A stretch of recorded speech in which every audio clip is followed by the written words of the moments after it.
heading up into Hathersage. On the left we've got Go Outdoors. Now I believe that is the original Go Outdoors store. On our right hand side we've got another outdoor shop called Outside. It's a good outdoor shop. I tell you, it's got a great cafe on the top as well.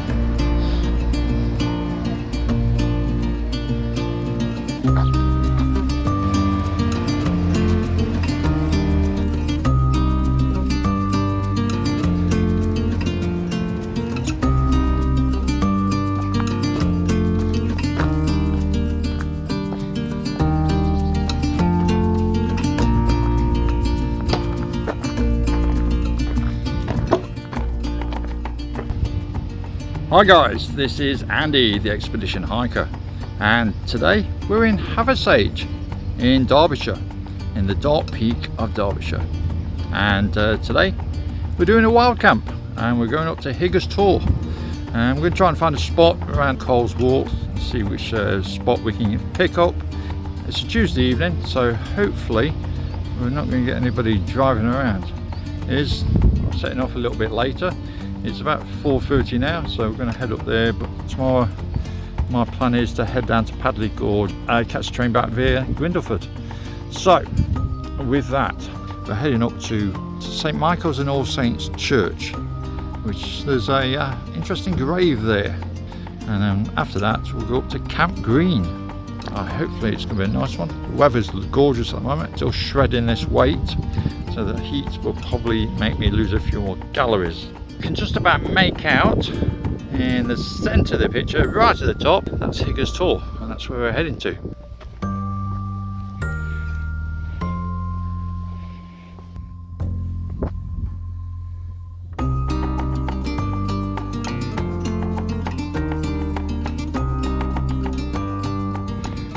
So this is the grave that we've come to see, and this grave is, if you can read it, Little John's grave. Now, Little John being a merry man of Robin Hood. Now, Little John, his name is Little. He was believed to be 7 foot tall. Robin lived close from here before he went to Sherwood Forest, and also Little John was believed from here originally in Hathersage. The church we're at the moment, I used to have the helmet and bow for Little John. Little John was famous for having a quarterstaff, so a long stick, and he was an expert with using the quarterstaff. But the helmet and bow is actually now at Parnham House, which is towards the south coast near Arundel.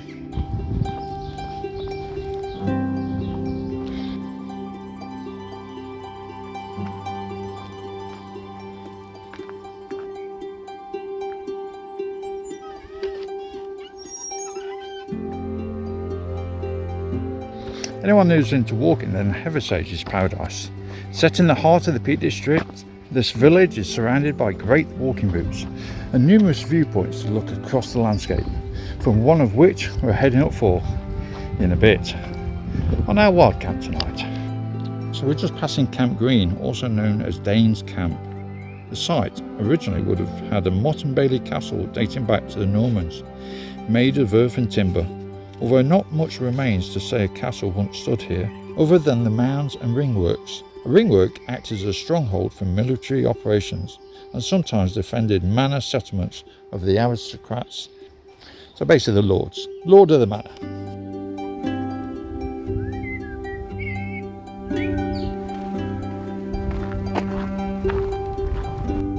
So as we look towards Higgers Tor, we look towards our left, we've got Callow Bank, and then over there is Stannard Edge, an old favourite of mine. I do like a walk up there, I do like a camp up there.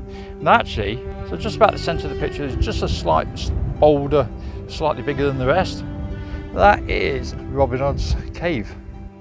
Anyway, we're going to keep plodding along. I think we're going down this track now, and then we'll head up towards the gap, pick up the road, which is straight in front of us. I think this is the highest hill I've climbed in a few weeks.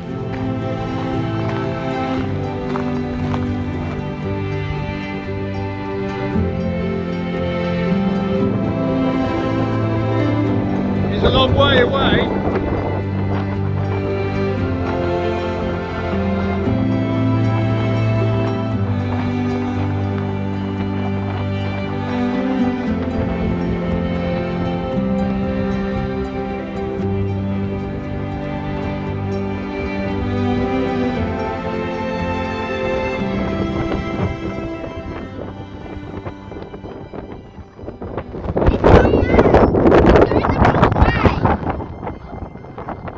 can see him, he's coming back up. Where the sheep are! Over there!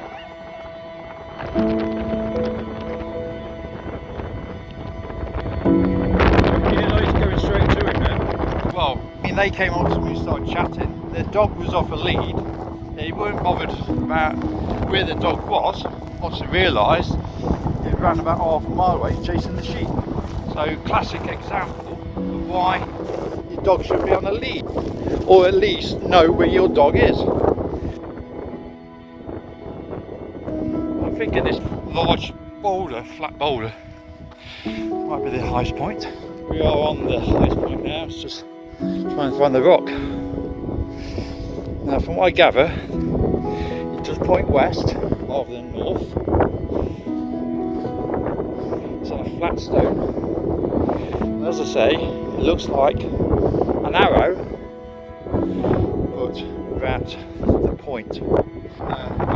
So when the dog was chasing the sheep, and its owners were running down the hill trying to find it, ended up chatting to a gentleman who lives near Sheffield, or in Sheffield, and his daughter, I presume it was, with their dog.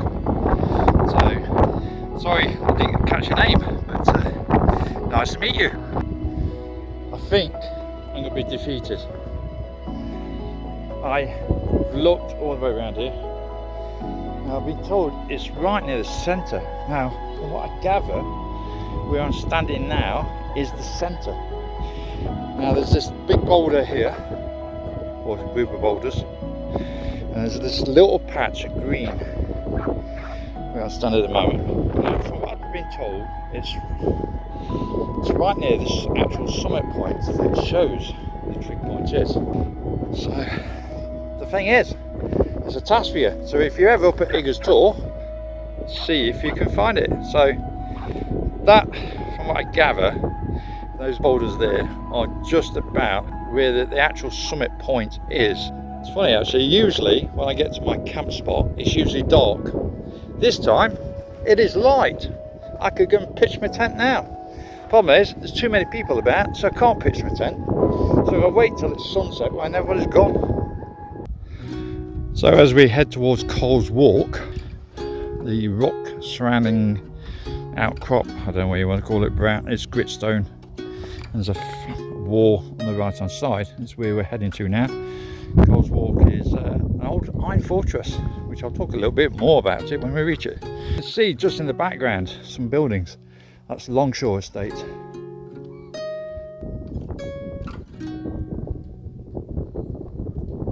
So as I mentioned before, this is Carl Wark. And Carl Wark used to be an Iron Age fortress. On the north, east and south sides are quite high rock faces, where the west side, as you can see in front of us, has got a wall on it. This is, I don't know how long the wall would have been originally, but it's actually 40 metres long now, and it's 3 metres high. Now back in the day, what they reckon is that there would have been probably another 2 metres on top of that, and on top of that would have been a wooden type of paling, making it a big rampart. Now there is an entrance from the south, which is the entrance we're heading for. Now the thing is Carl Wark is a bit lower. This is at 370 metres above sea level. Where behind us is Higgers Tor. That's 434 metres. So why wouldn't they build the fortress on the top of there? Well, apart from the right hand side being more of a hard climb to get up there, are fairly easy to get to the top, making it harder to protect it and harder for defensives. So Carl Wark is a natural plateau. These rocks were formed in the Iron Age and they're still standing today.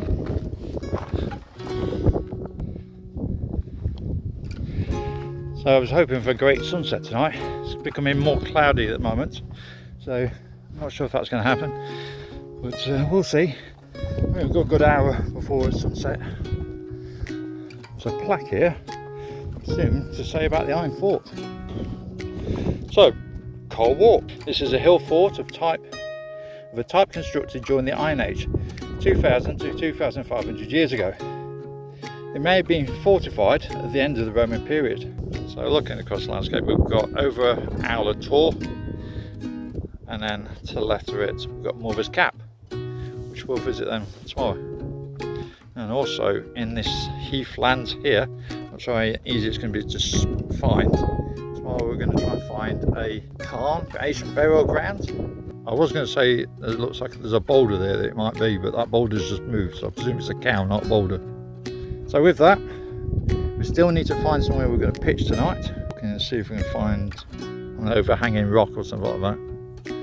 As we're going to be doing the abandoned tunnel wild camp next, so we need to practice sleeping under loose rocks, because as it's meant to be the most dangerous tunnel in the UK due to the roof keep collapsing, I best remember to take a hard helmet with me.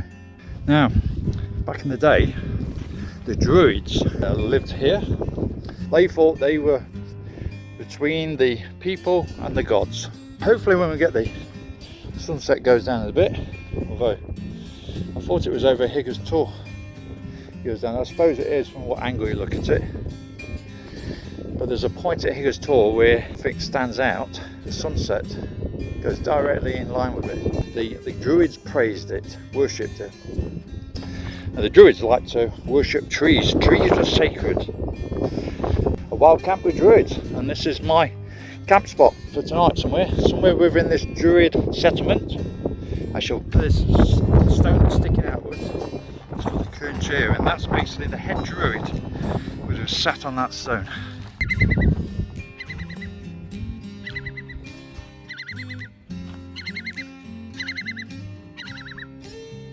And that's snipe.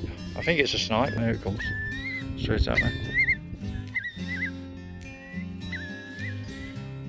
Sunset looks nice though, although being a bit cloudy. Nice cloud formations. Anyway, we need to find a pitch. So I'd like to put the tent up before it's pitch black. That's my usual style. Well, we've found a pitch. Again, another one that's quite sheltered. Got these rocks here, and then a bit closed in this side. But I think this is going to be it. This is about as flat as I can find, and it's sheltered on three sides, so there's less chance of anybody seeing me. Let's get the tent up. Right guys, well, we've pitched the tent. We're in a very secluded spot, and also a very tight spot. I think I've got enough space to be able to get a flat bit. It's a bit rocky, but it looks quite nice actually with the red lights and everything else. So it is near enough pitch black now. Actually, the time I got a tent up and everything else, it was probably 10:30. You can hear on the right hand side, so it's the Pocket Rocket 2. We're boiling some water. We've got spaghetti bolognese tonight. Expedition foods. Done it wrong way. And that's off. Spaghetti bolognese, put the water in, give it a stir, and now waiting for it to cook itself. It's in there for about 7-8 minutes. Tonight, you can see just about, I've got my Mountain Hardware Lamina 20. A bit warm for tonight, but better to be warmer than colder. I've got the new Trekology Ultralight Matte. Now, I have had the old one for about 4 or 5 years. That was something like 476 grams. Now, the new one is actually 756 grams. The last one used to be 15 denier. This one is 20 denier fabric. So a little bit stronger fabric, so I presume it's more chance of puncture resistance. I brought out the heavy one tonight. And I've also got the Trekology Luft pillow, probably the best pillow I've ever had. Now tonight I've got beer as well. We'll try this one. This is called Love Lane. It is a Baltic Berliner. It's a raspberry, blueberry and black currant. I think it's an IPA. There's a mixture of flavours there. Right, let's open up the beer. Let's stop it from spraying. Okay, we're back. So what's this beer taste like? As I said, it's blueberry, raspberry and black currant. Cheers.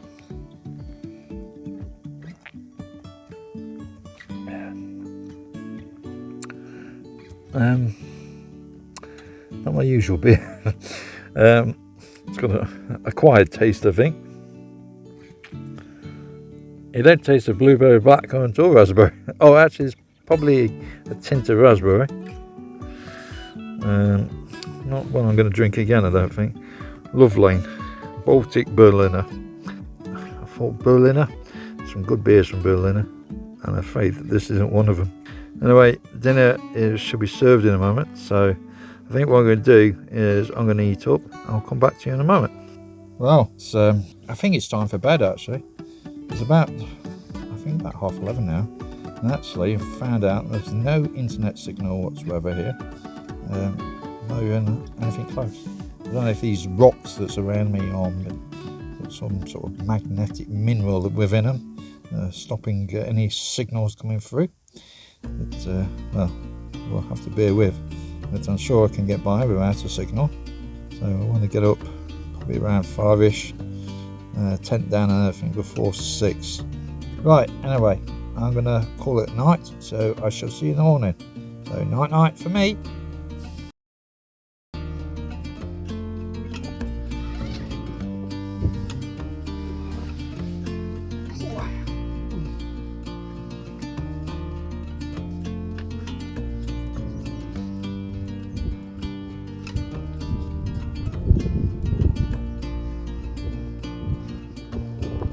Morning folks, how are we doing?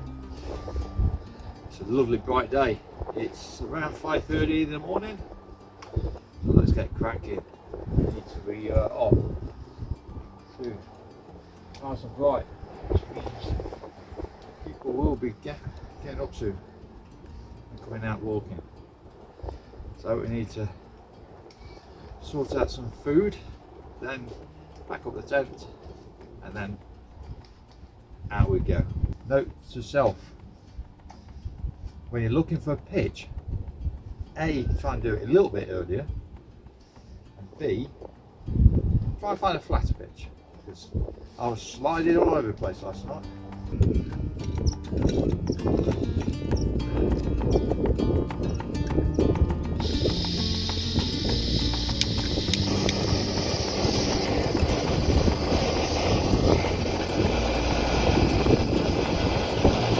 Yes, I forgot the windshield.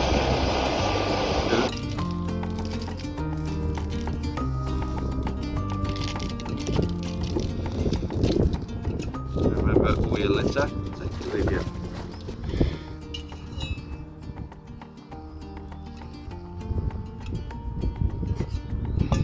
There's my coffee. Some spoon. Here's the spork. The spoon. Long handle spoon. Keep calling it spork, not spork, it's a long handle spoon. So for those that are getting into wild camping, I suggest if you, for breakfast, go for some oats. Just get some oats in a bag. These IKEA bags, I find it perfect. They're just a little bit thicker than a normal polythene bag. You also put a bit of chocolate powder in there, mix it up. That's the reason why it's gone a bit browny. Give it a bit more flavour, and I just add the water. I add about, I think it's about 150 millilitres of water.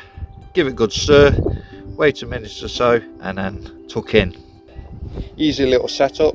I also say get a little bag like this. There's plenty of places that you can get them from. Just a lightweight bag. I just put all my food items in there, drink. I also can put my long handled spoon, my cup, because my cup's collapsible. And it's all away in one spot, and it's easy to find once you get to the campsite or wild campsite, pitch, wherever you put in your tent. When you're starting out in wild camping, I think, and as I say, we're promoting it to get it right, so we aren't going to get these people littering. So if you're interested in wild camping, then another little tip is, so this is the Tom Shoe titanium 750 milliliter from Amazon. I think it was about £40. I've got a stand here for putting my fuel canister on. Now it has broken a couple of places, but it still seems to work. All I need is a flat surface. It gives me a better support than the actual just canister, because I use the smaller canisters. Because what I can do is I can fit the canister, everything there will all fit inside my cup. What I also suggest is a little cloth.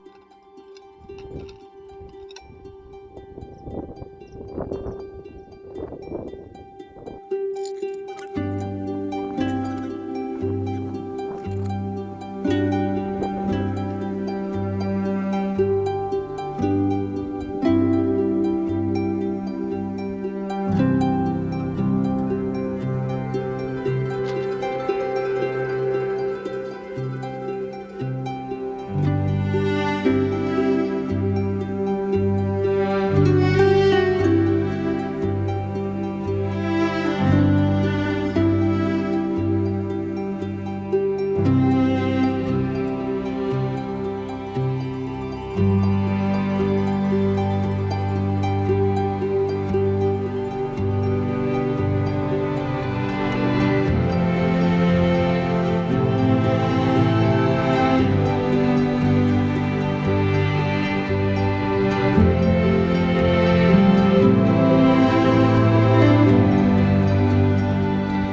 we're nearly packed up, packing up the tent.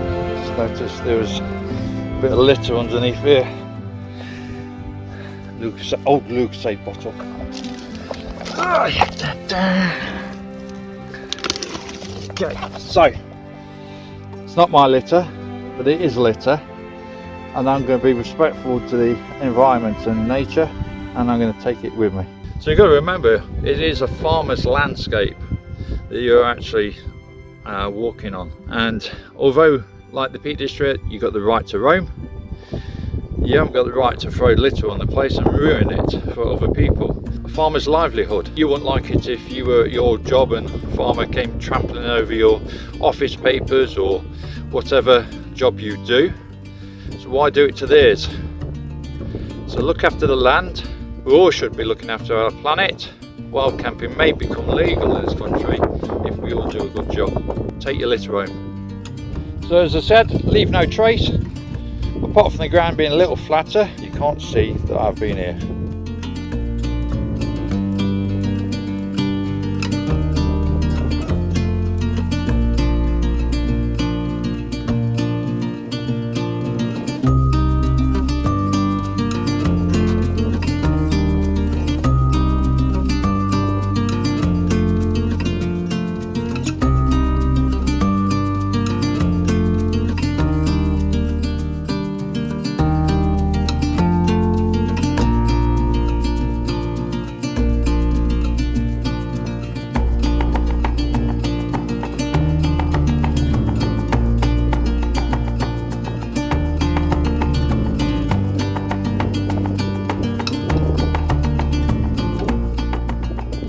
Well, we're having one of those bad ear days again, but the time is 7:10, time to head on.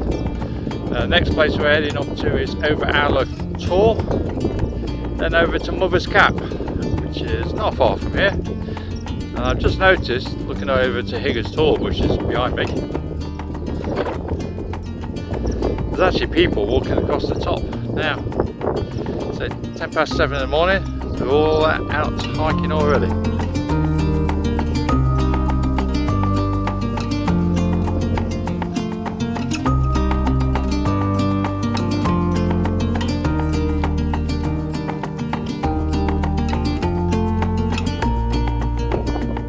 Just looking at one of these rock formations and that, and see these marks here.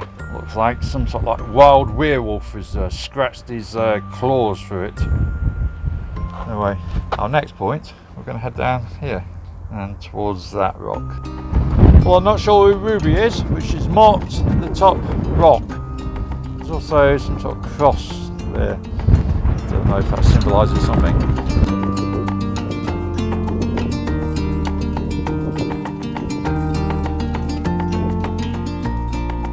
So this is Mother's Cap. It can be seen from miles around. Believed to be a marker point for the Iron Age fort of Carl Wark, giving a bearing of standing stones, stone circle, burial grounds in the area. Plus it would have been lit up at night. Now I did come up here last night, see what it looked like on the sunset. It wasn't the best sunset, but it did get a bit of a glow on the rock.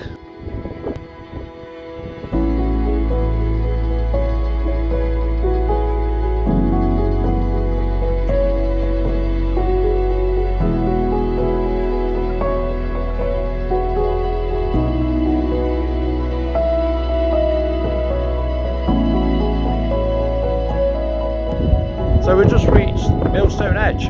Now if you took that footpath along the edge here, that'll take you along the top edge. Now we're aiming to go along the bottom part.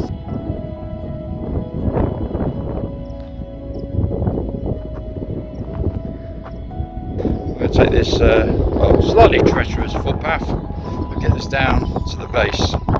Well, I must admit that path took a bit of thinking to get down there, but slow wins the race sometimes. Think about every step you do, so you don't actually waterfalls over tit. So yeah, quite treacherous and a bit hard to get down here, but we're down here now, and actually I think the path turns to the left here and then follows along here, which is the direction we aiming to go.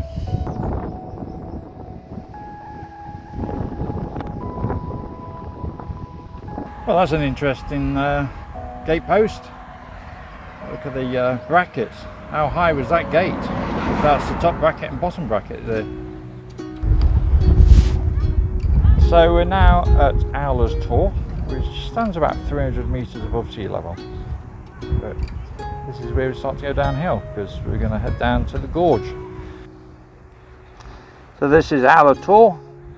The viewpoint and 25 acres around form part of the Longshore estate and given in memory of Richardson Evans.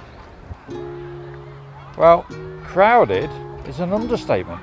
Longshore estate in the summer is always busy. But, this is really busy.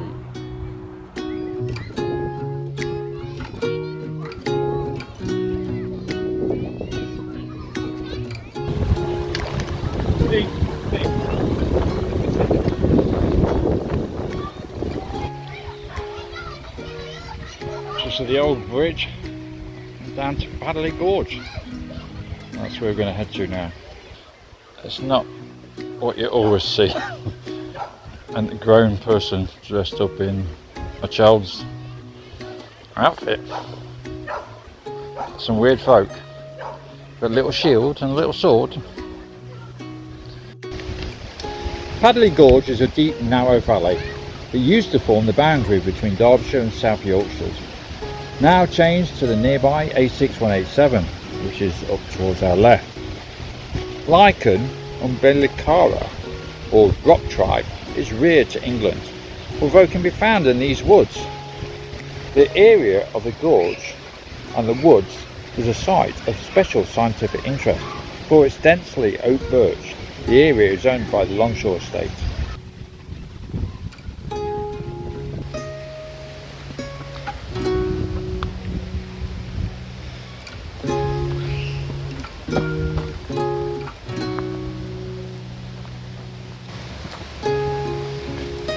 Another millstone here. We're going to find a few as we walk through the gorge.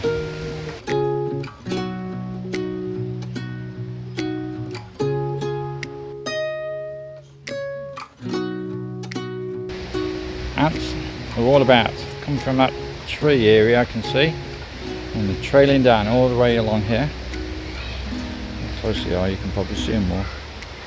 It's moving around one way to the other. Quite big ants as well at that.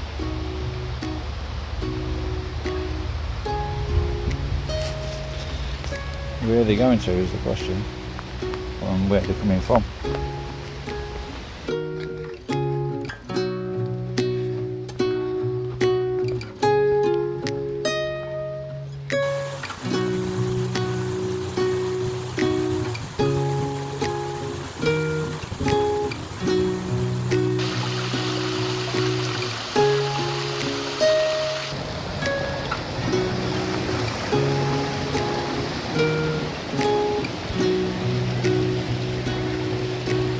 We're over at Padley Gorge.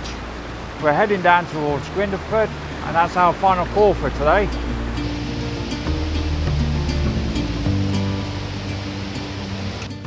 Well, it's been a pleasant walk walking through the gorge, but I must say it's not an easy walk. So it's not a wheelchair friendly route. There's lots of roots and stones and steps going down, and I'm sure in the winter conditions it's slippery as well, muddy. That's probably not too good either. But we're coming towards the end now. This is Grindleford, I believe. The Totley Tunnel, as it says, 1893 it was completed. It took 4 years to complete. It's 6,230 yards long. It was the second biggest tunnel in England when it was completed. And this is where we finished today. I'm going to actually say ta-ra from here. You know the usual. Look after yourselves, stay safe, and I'll see you soon. Oh, and by the way, the abandoned tunnel is coming up very soon. So bye hikers.